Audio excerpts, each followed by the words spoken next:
Hi friends, welcome to our channel. நம்ம சேனலை subscribe பண்ணாதவங்க சப்ஸ்கிரைப் பண்ணிக்கோங்க. வாங்க வீடியோக்குள்ளே போகலாம். தமிழ் சினிமாவில் டாப் ஆக்டர்ஸில் ஒருத்தர்னு சொல்லப்படுற சியான் விக்ரம் அவர்கள் 60க்கும் மேற்பட்ட படங்கள் நடிச்சிருக்கிறாரு. காலேஜ் எல்லாம் முடிச்சதுக்கப்புறம் ஸ்டார்டிங்கில் மாடலிங் பண்ணிக்கிட்டு இருந்த விக்ரம் அவர்கள் கலாட்டா குடும்பம் அப்படிங்கிற ஒரு சீரியலில் நடிக்க ஆரம்பிச்சாரு.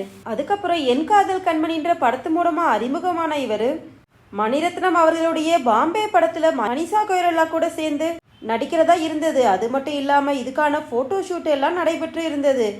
ஆனால் படத்துக்காக விக்ரம் அவர்களை தாடியை எடுக்க சொல்லியிருந்தாரு மணி அவர்கள். ஆனால் விக்ரம் மற்ற படங்களை நடிச்சிட்டு இருந்ததுனாலையும் அதற்கு தேவைப்பட்டதுனாலையும் எடுக்க முடியாதனால அந்த படத்துல இருந்து டிராப் ஆனதா சொல்லப்பட்டது. அதுக்கப்புறம் தெலுங்கு மற்றும் மலையாளம் படங்களில் சின்ன சின்ன ரோலில் நடிச்சிட்டு இருந்த இவர் தன்னோட கேரியரில் செட்டில் ஆகிறதுக்கு ரொம்பவும் கஷ்டப்பட்டாரு. அந்த சமயத்தில் நிறைய ஹீரோக்களுக்கு டப்பிங் கொடுத்துருப்பாரு. ஆமாங்க, காதலன் படத்தில் பிரபுதேவா அவர்களுக்கும், அப்புறம் அமராவதி படத்தில் அஜித்குமாருக்கும், கண்டு கொண்டேன் படத்தில் அப்பாஸுக்கும் இவர் தான் டப்பிங் வாய்ஸ் கொடுத்துருப்பாரு.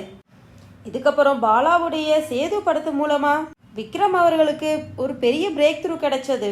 அதுக்கப்புறம் அதிகமான பிக் படங்களை கொடுத்ததோடு அவருடைய நடிப்பு மூலமாகவும் ரசிகர்களை கவர்ந்துட்டு வராரு.